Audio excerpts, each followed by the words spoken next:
Hi guys, Jesse here, and welcome back to my Young Justice reaction series. Today we're going to be moving on to Season 2, Episode 3. So, on the last episode we had Miss Martian, Beast Boy, and Superboy go to the alien planet with Doctor Strange, but not that Doctor Strange, to try to get information on what the Justice League did in their time away, and why these aliens seem to be trying to attack Earth through the Zeta tubes. They ended up finding the Krolotans, ended up attacked by the Krolotans, and Miss Martian basically turned one into a living vegetable, but she was able to get information about what the Justice League did while they were being mind-controlled by the light. Do we know what it is? No, because there was a cliffhanger, because of course there was. But yeah, we had a lot of interesting plot stuff. We also had some interesting character moments, mostly between Miss Martian and Superboy, but indirectly, and just them talking about each other and discussing why they broke up, but in very, very vague terms. We also learned that Superboy does not age because he's a clone, and that sucks so much for him. Like, he has enough problems going on without adding being forever, 17? 18? Hopefully he's at least 18 physically, or else if we keep doing 5-year time skips, there could be some real awkward encounters. Like, if everyone else is in their late 20s and he's still, 16, let's just say he's 18. Make it less weird. But yep, I really want to know what the hell the Justice League did while they were being mind-controlled, so let's go ahead and jump into this episode.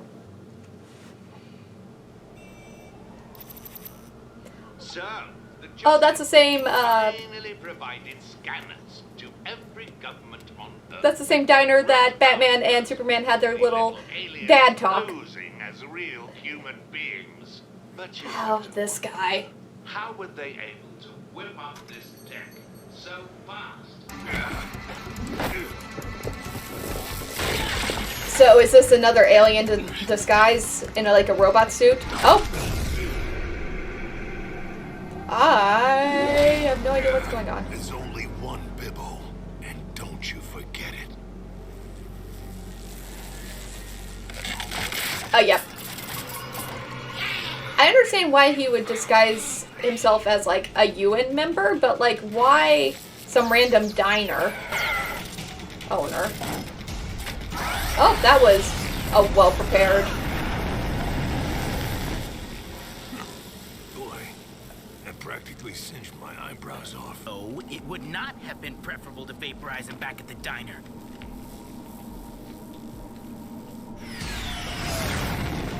I feel like he should just say, hey, I have this alien suit. It has a living AI. It sometimes talks to me. Welcome aboard. Oh. Dive. Okay. I mean, we knew this was connected to the light somehow, but okay, so they're directly working with the light because they're working with Black Manta. Black Manta does work with the light. It all connects. Tell them about Rimbor. Tell them about the 16 hours. It may be easier to show you.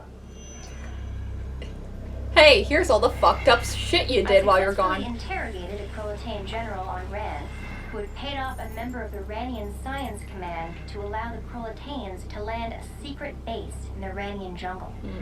Once there, the Krolotanes stole Zeta platform technology from Adam Strange's friend, Sardath. 5 years ago, Vandal Savage placed the entire League under his control. 6 Leaguers, Superman, Batman, Wonder Woman, Martian Manhunter, Green Lantern, and Hawkwoman, went missing for a full 16 hours. It turns out you were teleported to a planet called Rimbor, where you spent 16 hours on a rampage, attacking everyone and everything in sight, and announcing in several alien languages that you were the Justice League from Earth, and that the rest of the galaxy should beware. That's why the Krolotanes came. The League itself brought Earth to their attention. You didn't have to come along. I think I did. This is the Krolotane captured by Lagoon Boy, Robin, and Beetle? Your uncle has been interrogating him for days, but simply achieving psychic translation has proven difficult. In the meantime, the League and the team have hunted the Krolotans that had been masquerading as humans, but all have escaped capture. despite the fact that we destroyed their Zeta platforms here and on Ran, and that they apparently destroyed their own ship. After your success on Ran, Captain Adam thought you might be of some assistance. The Krolatanes have an emergency rendezvous point and have standing orders in case of discovery to evacuate there. A base inside a volcano on Melina Island. She doesn't even care! She doesn't care how much damage she does as long as she gets what she wants. You've changed, Megan. Congratulations, my son. Thank you, Father. Initiating phase 2.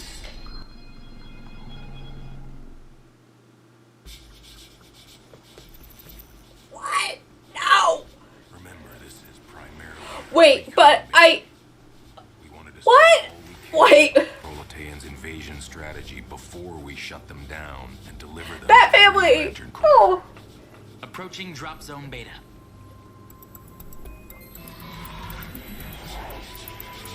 Everyone's all together.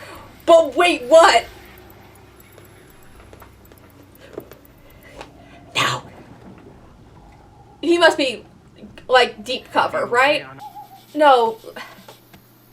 Aqualad would never do that. This is so out of character for him that it must be deep cover. Oh! How hard do you punch Batman?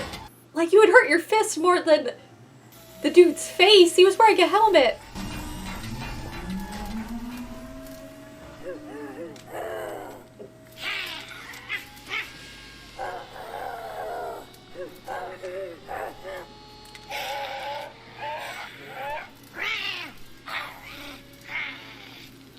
I have no idea what that means. Sector 1, secured. Sector 2, secured. Sector 4, secure. Sector 3, report status. Sector 3, report.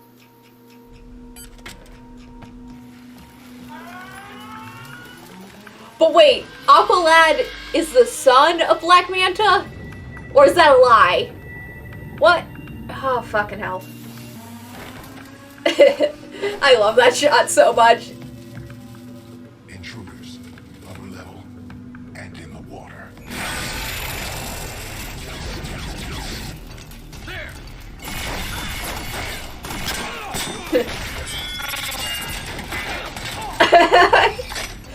Best family. Oh my god. They're making quick work of everyone.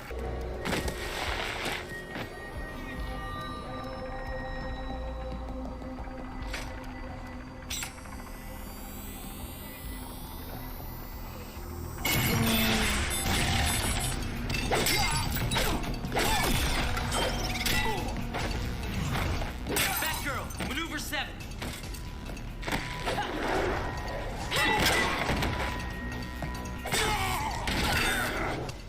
They work well together.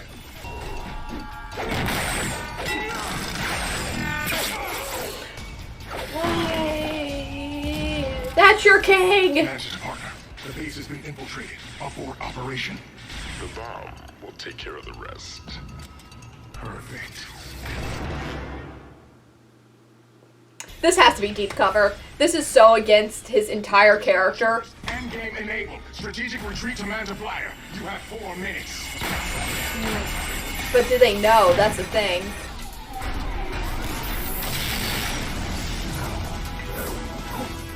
Nice aim. X-ray vision. I cheat. Superman, triple combo over here. Oh my god! They've been working together, haven't they? Quadruple. Nice. Oh, I'm getting so much emotional whiplash from this episode. Oh!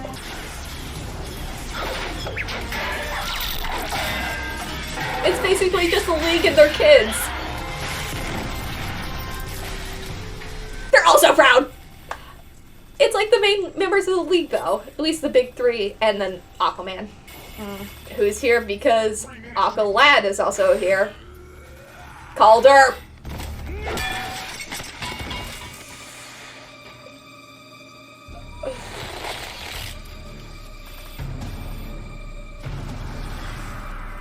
I had not believed Nightwing until this moment. You did not want to believe. None of us wanted to believe this. How could you betray us? You dare question me? After all of you let Tula die! Calder, that was a mission. Aquagirl knew the risks. All will suffer if Black Manta demands it. Blood is thicker than seawater.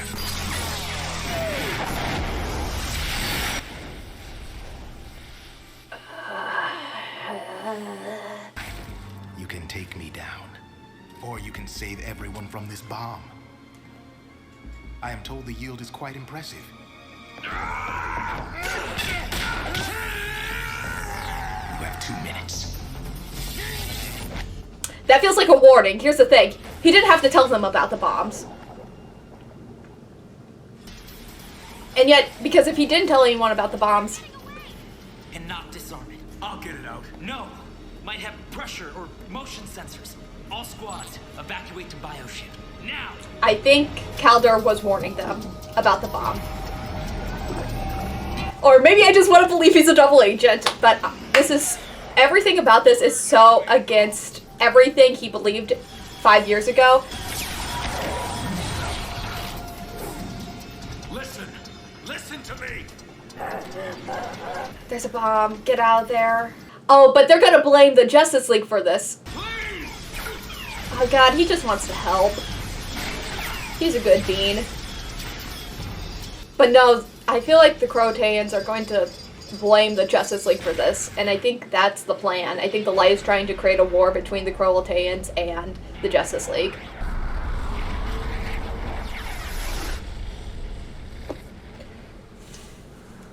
Big bomb. God.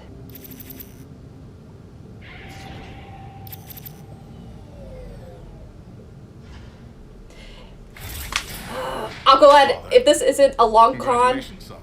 You did well. I'm gonna be so pissed. I don't suppose Aquaman died in the explosion. Unlikely.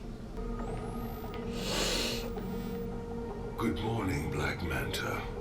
The Krolataean's competitor, our new partner, is quite pleased with your efforts, and so is the Light. All agree we made the right choice asking you to replace poor, disgraced Ocean Master. You are officially one with the Light. Okay. I wish I could go with. I doubt your mother would approve. And only the 6 of us who stand accused need take this odyssey. Though Hawkman insists on accompanying his spouse. And Icon will act as our advocate. For it seems he is familiar with intergalactic trial law. You sure this is necessary? Space lawyer. Guardians of the Universe seem to think so. They've sent Hal and Guy ahead to make sure the so-called High Court of Rimbor will know we come in peace. How long will you be gone? However long it takes to clear our names, Connell. But we will be back, little brother. I'll miss you. And I you, Madame. Connell, little brother. Perhaps you could water the plants in my apartment while I am gone. Be careful, alright? Was about to say the same to you three. I fear we leave the more dangerous task here on Earth. We'll manage. Time to go. The difference between Superman and Batman, and they both care about their kids so much, but like, Batman is not a touchy-feely type. Oh. Oh. Emotions.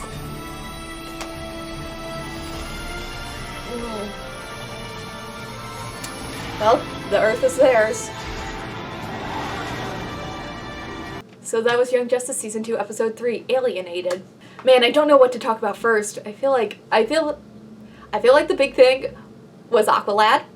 We now know what another member of the team was doing. I think we should just start with him, just because it's the major thing that was revealed and happened in the episode. Because there's a lot of mini things that I want to talk about in this episode, but like that was like the big thing. So it seems that, one, Aqualad, though I guess he's not actually Aqualad anymore, he's just Calder, or Black Manta Jr. Just a recap of like what's happened in the 5 years and why apparently he's gone evil. So apparently Tula, his crush and childhood friend, died. He found out his father was Black Manta, and Aquaman knew but was keeping it from him. And so now he's joining his father in the dark side. And I don't believe any of it. Or maybe this is just because I really loved Calder in the first season, and I just don't want to believe that he suddenly went evil. But it feels like everything he's doing is super against everything he believed in and his entire personality in the first season. I don't know, it feels like Aqualad was always the practical one. He wasn't overly emotional. And also he was incredibly loyal, both to the team and to his king, to the point where he left, again, Tula, who he kind of loved at that point, and the life he knew, to join his king on the surface. So, I don't know. I don't know how much learning about his true parentage would affect him, but it just feels like this doesn't feel like Calder at all. So maybe he's pulling a long con and he's undercover and trying to use his father to infiltrate the light and learn their plans. Because again, that feels like something Calder would do. Because he's already given up his life for his king once when he came to the surface, so giving up his life with the team for the greater good makes more sense than him going complete dark side. Again, maybe this is just me wanting him to be a good boy and not have turned evil, and your friends care about you. Don't do that. But that might just be wishful thinking. Maybe he has just gone completely evil, and well, then we got a real angsty season ahead of us. We don't even know what happened to Wally or Artemis yet. If either one of them's evil, I'm also going to be pissed. God, I hope neither one of them have turned evil in between the seasons. Like, of all the characters that would go dark side, Calder is the least likely, in my opinion. That and Nightwing, like, those two are the ones I'm like, nope, good, through and through. Their trauma makes them better people. Yeah, okay, let's go with that. Yes, but besides for me just wanting him not to be evil, I feel like there's a couple moments that kind of lend itself to him being undercover. I think the two major ones that pop out from this episode were the fact that when he shot at Aquaman, he was very close, and yet he only gave him a shoulder wound. Like, that's where the tear was. So, we know that Calder's an incredibly capable fighter. If you're 5 feet away from someone and you miss and hit the shoulder, it's not missing, it's aiming. But also he ended up warning Nightwing and Superboy about the bomb, giving them enough time to get out of Dodge. And yes, he kind of phrased it in a way of like saving his own ass, but I feel like it was also to help them, because they wouldn't have known about the bomb unless he told them, which would have ended up killing some high members of the League. Like, they barely got out in time. We also learned what the League did when they were mind controlled, and that was basically what I had thought it was, just a bunch of rampaging destruction. And that just leads to my theory that the Light is trying to cause war between alien races and the Justice League, but they're also trying to undermine the Justice League's authority. I wouldn't be surprised if this conspiracy theorist newscaster is actually being paid off by the Light to try to undermine their power and their authority and people's trust in them. Like, I don't think that guy is on the up and up.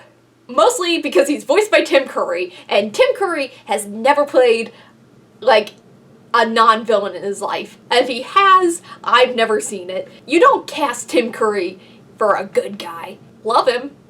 Great voice. But he has the most villainous voice known to man. So yeah, I definitely think he's being paid off by the Light, or it'd be even funnier if the guy talking about secret aliens and being like, they're among us, was also a secret alien. That would be fucking hilarious.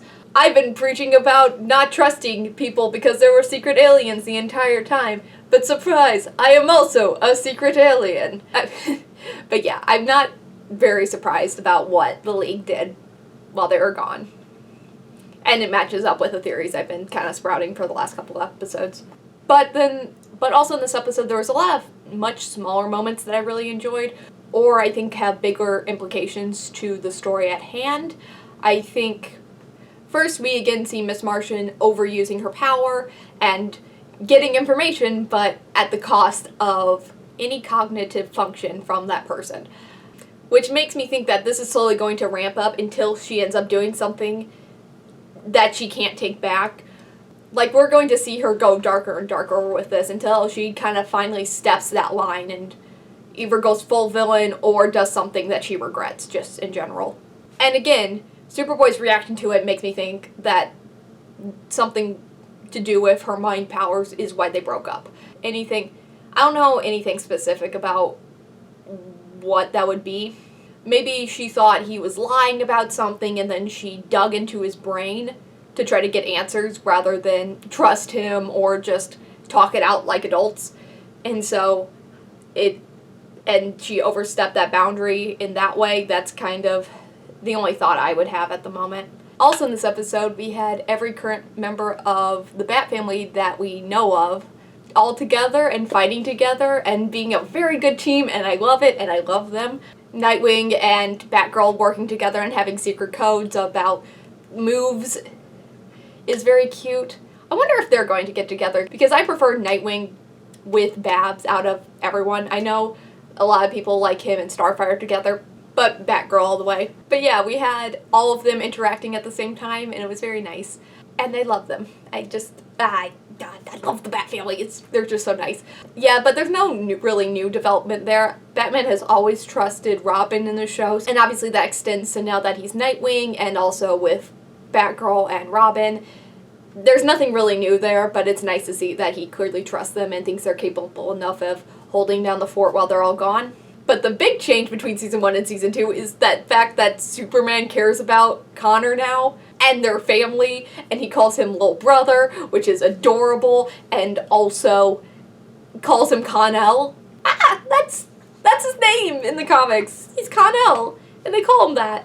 It's very cute, and I love it, and it's interesting to see how much growth there is between those two in between seasons, and Superman going from, I don't even want to look at you, to being like, we're family. Because this is kind of how I expected Superman to act with another Kryptonian. He feels like that kind, welcoming farm boy from Kansas. And I think Superman just needed to get over the shock of having a clone of himself with Lex Luthor running about.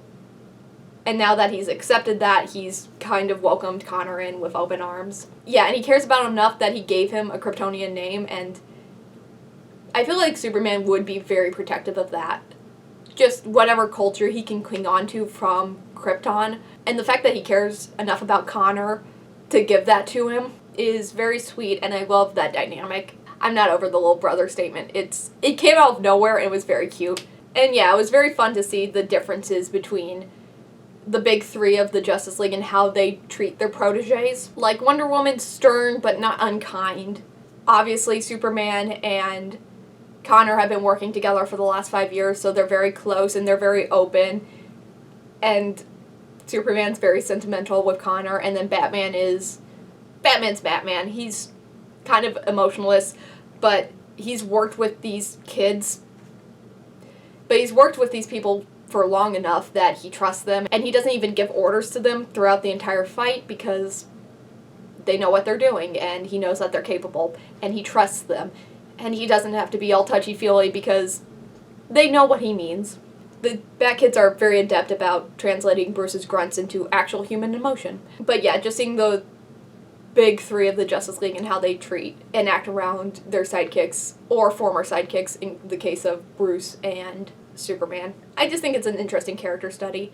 Also, you can tell I read Batman more than Superman because I refer to Batman as Bruce and Superman as Superman instead of Clark.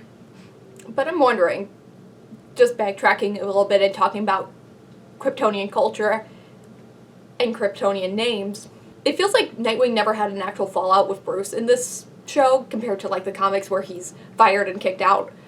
One, that just doesn't make sense with this version of Bruce, who seems a little more kind than the writers were when that storyline was introduced and when Nightwing first became Nightwing and was, fired from being Robin. But in the comics, Nightwing gets his name from Superman. And Nightwing is a Kryptonian superhero first, and Clark and Nightwing have that talk, and then he offers up that name. I wonder if that's still true. I don't know if it would particularly make sense in this version of the universe that the Young Justice is playing in. also the timeline wouldn't work as much because Dick becomes Nightwing at 18. In this version, apparently he becomes Nightwing a little earlier because he's 18 now. So if that story remains true in this version, Bruce would have kicked Dick out of the house at like 16 in this version, which again makes no sense. So I wonder if Nightwing is still a reference to the Kryptonian superhero, or if it's just he wanted to keep a bird name, so he went with Nightwing and it sounded cool.